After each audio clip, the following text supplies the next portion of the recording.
आप सभी को सादर नमस्कार। जय हिंद। महिला एवं बाल विकास विभाग की महिला पर्यवेक्षक खुली भर्ती की परीक्षा हुई अभी 27 अगस्त को। इसका सेट भी मेरे पास है और मैंने अपने टेलीग्राम चैनल पर अपडेट किया था कि 3 बजे तक मैं इसका सॉल्यूशन वीडियो में लेके आ जाऊंगा। तो मैंने इसमें जो पार्ट 1 जो आप लोगों के लिए 2.5 घंटे का पूरा वीडियो डाला था, वो उसमें बहुत सारे लोग देखे और बहुत सारे लोगों को आई होप अब ये हेल्प मिला होगा। तो मैं केवल यही बताने वाला हूँ कि मैंने जो 2.5 घंटे में जो पढ़ाया, जो मैंने वन शॉट वीडियो दिया था, उससे जो प्रश्न आए उसके आंसर मैं पूरा यहाँ पे बता रहा हूँ। ठीक है ना। चलिए आरंभ करता हूँ, ज़्यादा लेट नहीं करेंगे इसको। देखिए पहला प्रश्न आपका आया था, प्रधानमंत्री मातृ वंदना योजना के अंतर्गत द्वितीय बालिका के जन्म पर माताओं को दी जाने वाली प्रोत्साहन राशि कितनी है। ये देख लीजिए, यहाँ पे मेरे पीडीएफ भी इसको इंक्लूड कर दिया है। इस पीडीएफ को आप देखेंगे तो ये पीडीएफ आपको मैंने टेलीग्राम चैनल जो हमारा है युगल एकेडमी के टेलीग्राम चैनल पे मैंने ये चीज़ डाला हुआ है। तो युगल एकेडमी के टेलीग्राम चैनल पे आप ये चीज़ देख सकते हैं। तो वहाँ पे मैंने ये चीज़ डाला था और यहाँ पे देखिए एक मुश्त 6,000 रुपये दिया जाएगा। तो एक किस्त में 6,000 रुपये ऑप्शन ए में है, तो इसका ऑप्शन नंबर ए सही आंसर होगा। प्रश्न क्रमांक 2 है, 2011 की जनसंख्या के आंकड़ों के अनुसार छत्तीसगढ़ राज्य में बाल लिंगानुपात कितना है। अगर आप यहाँ पे मेरे द्वारा जो पढ़ाया गया वो पीडीएफ अगर देखेंगे तो इसमें समझ आएगा कि 2011 की जनगणना के अनुसार प्रदेश में स्त्री पुरुष का अनुपात 1000 अनुपात 991 है। ठीक है, तो ये चीज़ हमको पूछा नहीं है, पूछा है बाल लिंगानुपात। दूसरी ओर 2011 की जनगणना के अनुसार बाल स्त्री पुरुष अनुपात कितना है, 1000 अनुपात 969, 969 मैंने बताया था, 969 इन तीनों में ही नहीं है। तो ये प्रश्न होने वाला है आपका डिलीट। ठीक है, इस प्रश्न का आंसर इन्होंने मतलब यहाँ पे है ही नहीं, तो ये डिलीट हो जाएगा। ठीक है, चलिए तीसरा प्रश्न देखते हैं। राष्ट्रीय परिवार स्वास्थ्य सर्वेक्षण 5 के अनुसार छत्तीसगढ़ में कुपोषण की दर कितनी है। पीडीएफ आपके सामने है, इसमें राष्ट्रीय परिवार सर्वेक्षण 5 के अनुसार जो कुपोषण की दर है वो कितनी है, 31.3% है, जो कि आपके ऑप्शन नंबर सी में है। तो इसका ऑप्शन नंबर सी आपका करेक्ट आंसर है। ठीक है, ये आपका आंसर हो गया। क्वेश्चन नंबर 4 देखिए, छत्तीसगढ़ राज्य में मुख्यमंत्री कन्या विवाह योजना में व्यय का मापदंड कितना है। अगर आप यहाँ पे देखेंगे, कन्या विवाह योजना का जो प्रशासनिक प्रतिवेदन 2022-23 जो जारी हुआ, उसमें जो व्यय का मापदंड हेतु अधिकतम 25,000 रुपये राशि व्यय किए जाने का प्रावधान है। ये चीज़ प्रशासनिक प्रतिवेदन में है। नई जो घोषणा हुई थी वो 50,000 की हुई थी और इसमें 50,000 और 25,000 दोनों दिया हुआ है। तो ये देखने वाली बात होगी कि इसमें सरकार कौन सा आंसर लेती है, व्यापम कौन सा आंसर लेगी। ठीक है ना। मेरे हिसाब से अगर इसका आंसर माना जाए तो जो अभी तक इम्प्रिंटेड है वो चीज़ है 25,000 रुपये, एक है। ठीक है, और दूसरा है 50,000 रुपये। तो लेटेस्ट जो डेटा है वो 50,000 का है, तो हम इसको 50,000 आंसर मैं अपने साइड से लेकर चल रहा हूँ। हो सकता है अब इसमें जो विभाग है वो अलग तरीके से आंसर ले ले, तो इसमें कोई दो राय नहीं है। ये आपके सामने ये सोर्स मैंने दोनों रख दिया है। ठीक है, ये आपको बजट में घोषित हुआ है और ये आपको प्रशासनिक प्रतिवेदन में है। ठीक, क्वेश्चन नंबर 5 देखिए। क्वेश्चन नंबर 5 में लिखा है कि मिशन शक्ति के संबंध में निम्न में से कौन सा कथन सही है। कथन ये है, ऑप्शन ए है, वन स्टॉप सेंटर प्रधानमंत्री मातृवंदना योजना महिला हेल्पलाइन सामर्थ्य के घटक हैं। दूसरा, one stop centre Beti Bachao Beti Padhao नारी अदालत संबल के घटक हैं। तीसरा, प्रधानमंत्री मातृवंदना योजना बेटी बचाओ बेटी पढ़ाओ नारी अदालत सामर्थ्य के घटक हैं। उपरोक्त में से कोई नहीं, अंतिम विकल्प है। तो इसमें अगर आप देखेंगे तो आपको दिखाई देगा, मैंने मिशन शक्ति का जो पढ़ाया वो वाला कटिंग यहाँ पे रख दिया है। यहाँ पे लिखा हुआ है मिशन शक्ति की 2 उपयोजनाएं हैं, संबल और सामर्थ्य। जब मैं पढ़ा रहा था उस समय मैंने ये चीज़ बताया था कि संबल के जो घटक हैं वो आपके सामने हैं। पहला है बेटी बचाओ बेटी पढ़ाओ, दूसरा है वन स्टॉप सेंटर, तीसरा है हेल्पलाइन जो होता है, और चौथा है नारी अदालत। ये 4 चीज़ था। और सामर्थ्य के कुछ घटक हैं, प्रधानमंत्री मातृवंदना योजना, शक्ति सदन, महिलाओं के सशक्तिकरण केंद्र, सखी निवास या फिर हॉस्टल जो महिलाओं के लिए है, और पालना या फिर क्रेच। ये सारी चीज़ सामर्थ्य के घटक हैं।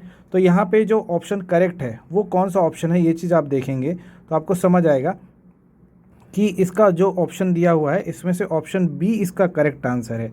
ऑप्शन बी में लिखा हुआ है one stop centre Beti Bachao Beti Padhao, ये संबल के घटक हैं। देख लीजिए, संबल के घटक में बेटी बचाओ बेटी पढ़ाओ और वन स्टॉप, ये दोनों का मैंने जिक्र किया हुआ है, क्लास में भी पढ़ाया था। तो ये आप लोगों को आई होप आप लोगों ने करेक्ट किया होगा। ठीक, चलिए छोटा प्रश्न देखें। 6वां प्रश्न लिखा है, निम्नलिखित में इनमें से किस जिले में लड़कियों के लिए संप्रेक्षण गृह नहीं है। संप्रेक्षण गृह नहीं है पूछ रहा है, नहीं है पूछ रहा है। मैंने आपको कहाँ कहाँ है वो पढ़ाया था। यहाँ पे देखिए राजनांदगांव, अंबिकापुर और जगदलपुर में संप्रेक्षण गृह संचालित है, ये चीज़ मैंने पढ़ाया था। तो राजनांदगांव, अंबिकापुर और जगदलपुर में संचालित है, तो बट ऑब्वियस है कि रायपुर में नहीं है, इसका आंसर होगा रायपुर, अर्थात विकल्प डी इसका आंसर होगा। ठीक, चलिए प्रश्न क्रमांक 7 देखते हैं। तो प्रश्न क्रमांक 7 में आपको दिखाई दे रहा है, वह एकमात्र वर्ष जिसमें वजन त्यौहार के आंकड़ों के अनुसार पिछले वर्ष की तुलना में कुपोषण दर में वृद्धि हुई है। ये प्रश्न आपके सामने है, ये थोड़ा सा एनालिटिकल क्वेश्चन था, विश्लेषणात्मक प्रश्न था ये आप लोगों को जो मैंने पीडीएफ प्रोवाइड किया था उस पीडीएफ के ही पोर्शन से पूछा हुआ प्रश्न है।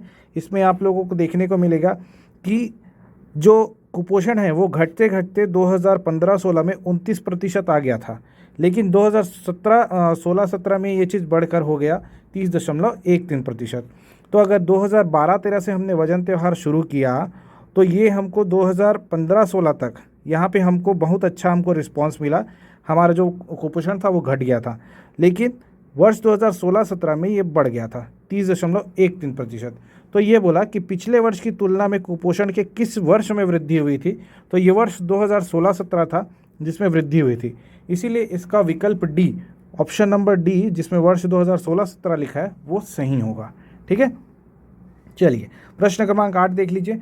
छत्तीसगढ़ में कितने जिलों में वन स्टॉप सेंटर संचालित है? पीडीएफ में पढ़ाया भी था और क्लास में भी मैंने अपने वीडियो लेक्चर में बताया था, 27 जिलों में सखी वन स्टॉप सेंटर संचालित है, तो इसका option number C correct answer होगा। ठीक, चलिए प्रश्न क्रमांक 9 देखिए। छत्तीसगढ़ी टोनही उत्पीड़न निवारण अधिनियम 2005 का कौन सा प्रावधान पीड़ित को मुआवजा देने के आदेश के बारे में बताता है? ये चीज़ मैंने आपको शॉर्ट वीडियो जो बनाया था 2 घंटे वाले उसमें नहीं पढ़ाया है, लेकिन ये हमने एक क्लास ली थी, उस क्लास में मैंने ये चीज़ बताया था इसके पूरे धारा के बारे में।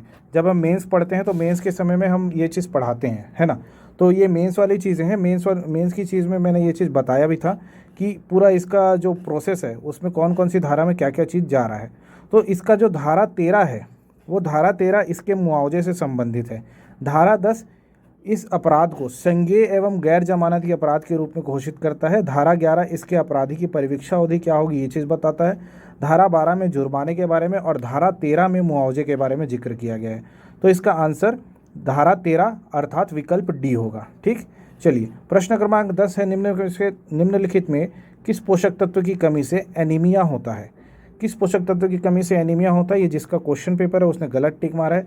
एनीमिया आयरन की कमी से होता है, ये हर किसी को पता है, और ये मैंने बोला था कि थोड़ा बहुत महिला होने का फ़ायदा उठाया करो, कुछ चीज़ें आप लोगों को इनबिल्ट नॉलेज होना चाहिए, ठीक है ना। तो ये उसी का परिणाम है, यहाँ पे इन्होंने गलत मारा है। नो डाउट ये जिसने भी ये पेपर बनाया है उसका पेपर ये वाला क्वेश्चन तो गलत है, ठीक है ना। इसका सही आंसर है आंसर बी आयरन। आयरन की कमी से एनीमिया होता है। ठीक, चलिए प्रश्न क्रमांक 11 देखिए। 11 क्या लिखा है? केंद्र सरकार द्वारा आंगनबाड़ी भवन निर्माण हेतु निर्धारित की गई संशोधित लागत कितनी है? संशोधित पूछ रहा है। पहले ये 6,40,000 कुछ था, अभी इसका संशोधन किया गया होगा। ये मैंने बहुत पहले ये चीज़ पढ़ाया था, इसको अभी आप लोगों की क्लास में ये चीज़ नहीं पढ़ाया था। तो ये जो संशोधन हुआ है, ये संशोधन राशि कितना है ये चीज़ मेरे भी नॉलेज में नहीं है, तो इसको मैं स्कीप कर रहा हूँ। क्वेश्चन नंबर 12 देखेंगे तो पूरक पोषण जो 2.0 है, इसके अंतर्गत गंभीर कुपोषित बच्चों के लिए पोषण के लिए वित्तीय मापदंड कितना है?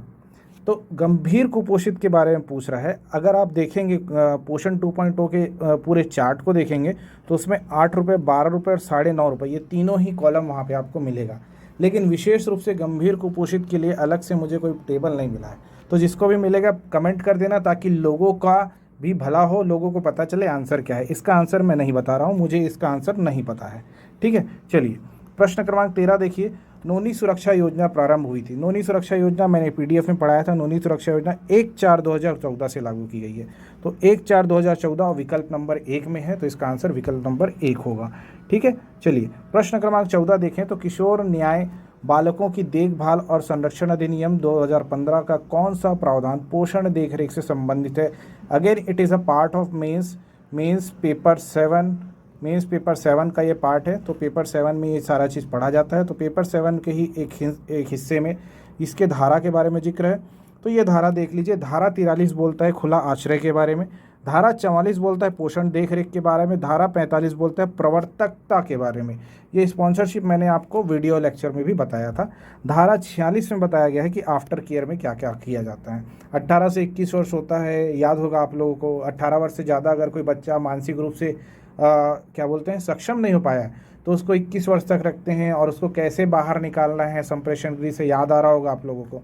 तो ये चीज़ मैंने आपको वीडियो में बताया था और यहाँ पे भी ये चीज़ बता दे रहा हूँ कि इसका जो धारा 44 है, मैंने आपको धारा नहीं बताई थी, ठीक है ना, ये वाला मेंस का क्लास में है। तो धारा 44 जो है ये आप लोगों को पोषण देख रेख से संबंधित है, ठीक। तो इसका आंसर नंबर बी, सॉरी विकल्प बी इसका सही आंसर होगा, ठीक। चलिए क्वेश्चन नंबर 15 देखिए, राज्य में आंगनबाड़ी कार्यकर्ताओं की सेवानिवृत्ति पर देय उपादान राशि कितनी है। पीडीएफ में आपको बताया था, शुरू के 3-4 पेज में ही है ये चीज़ कि आंगनबाड़ी कार्यकर्ता की जो सेवानिवृत्ति उपादान कितनी है 50,000 रुपये और आंगनबाड़ी सहायिका की 25,000 रुपये। तो इसका विकल्प सी में 50,000 दिया, इसलिए इसका विकल्प सी इसका सही आंसर होगा, ठीक। प्रश्न क्रमांक 16 में बढ़ते हैं। प्रोटीन एनर्जी कुपोषण के कारण कौन सी बीमारी होती है। प्रोटीन एनर्जी कुपोषण, इसी को बोलते हैं अपन प्रोटीन एनर्जी माल न्यूट्रिशन या फिर अंडर न्यूट्रिशन। तो ये PEU नाम से ज़्यादा चलता है। इस PEU से एक जो रोग होता है ये मरास्मस होता है ना। ये मरास्मस रोग इसी बीमारी, ये जो न्यूट्रिशन का जो कुपोषण का जो एक प्रकार है उस प्रकार में ये मरास्मस रोग होता है, ठीक है। तो ये जो गॉइटर है, ये जो इसको घेंघा रोग जो आप बोलते हैं, ये आयोडीन की कमी से होता है। ट्यूबरकुलोसिस तो तंबाकू के कारण होता है, तंबाकू के सेवन वगैरह से, है ना, तंबाकू बीड़ी ये सब जो लोग पीते हैं उनके कारण होता है। और एंजाइना के बारे में कोई ज़्यादा जानने वाली चीज़ नहीं है। तो इसका आंसर जो है ये आंसर बी है, मरास्मस इसका करेक्ट आंसर है, ठीक है। चलिए क्वेश्चन नंबर 17 आप लोगों के सामने है। निम्न में से पोषण अभियान का मुख्य घटक नहीं है। क्या चीज़ पोषण अभियान का मुख्य घटक नहीं है। देखिए मैंने आपको पीडीएफ में ये चीज़ पढ़ाया था, पोषण अभियान के घटक मैंने ये चीज़ ऐसे ऐसे टिक करा दी थी, आप लोगों को याद आ रहा होगा, है ना। तो पोषण अभियान का घटक क्या नहीं है, समुदाय आधारित गतिविधि नहीं है, जन आंदोलन है, ठीक है ना, विभिन्न के विभागों के मध्य अभिसरण यहाँ पर है, और पूरक पोषण आहार का वितरण, ये किसका घटक है भाई, ये तो ICDS का घटक है ना। तो ये पोषण अभियान का घटक नहीं है। यहाँ पे दिख रहा है क्या, तो नहीं दिख रहा है, तो इसलिए इसका आंसर जो होगा ये विकल्प नंबर डी इसका आंसर होगा। विकल्प नंबर डी इसका आंसर होगा, पूरक पोषण आहार का वितरण इसका सही आंसर होगा, ठीक है ना। चलिए प्रश्न क्रमांक 18 क्या है। राज्य में सुपोषण, मुख्यमंत्री सुपोषण योजना की शुरुआत कब हुई थी।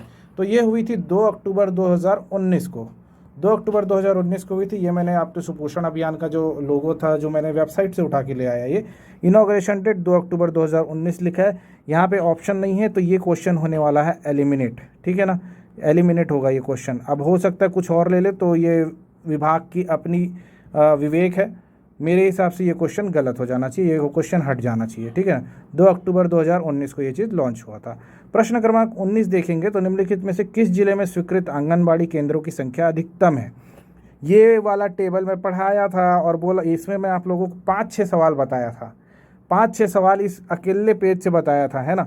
और ये पेज जिन्होंने नहीं पढ़ा होगा, जो स्किप किए होंगे, जो पढ़े नहीं होंगे, उनको तो नहीं बना होगा, बाकी मैंने इस पेज को पढ़ाया था। तो इस पेज में देख लो, यहाँ पे दिया है किस जिले में सर्वाधिक है। तो देखो भाई, दुर्ग में कितना है 1400, महासमुंद में कितना है आपका, उसके बाद कबीरधाम महासमुंद में कितना है आपका 1635, दुर्ग में है 1487, महासमुंद में हो गया आपका 1635, कबीरधाम में हो गया आपका 1571, और दुर्ग में हो गया आपका दुर्ग में आपका यहाँ पे है, ये वाला चीज़ दुर्ग का है, दुर्ग में 1487 है, ठीक।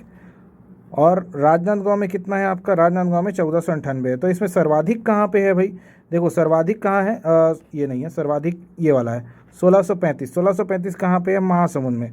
तो सर्वाधिक महासमुंद में है, तो इसका आंसर बी महासमुंद इसका सही आंसर होगा। क्वेश्चन नंबर 20 देखिए, आदिवासी पहाड़ी क्षेत्रों में आंगनबाड़ी केंद्र खोलने की जनसंख्या के मापदंड क्या हैं।